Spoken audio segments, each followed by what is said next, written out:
Skid అయింది. ఓ చెప్పులు అరిగిపోయినట్టున్నాయి. చెప్పులకు దానికి ఏంటి సంబంధం? అంటే మీరు జనరల్ గా చెప్పులే కదండి బ్రేకులా యూజ్ చేస్తారు. Hello, what you mean? నాకు డ్రైవింగ్ వచ్చు. అమ్మ బంగారు తల్లి, నాకు అంత సీను లేదు, అంత ఓపిక లేదు. కాల్ చేయమంటే చేస్తాను, వద్దంటే వదిలేస్తాను.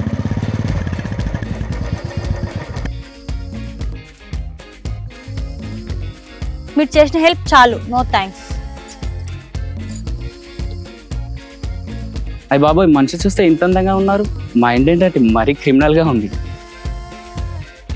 క్రిమినల్ మైండ్ కాదు, ఎన్ని సినిమాలో చూడట్లేదు.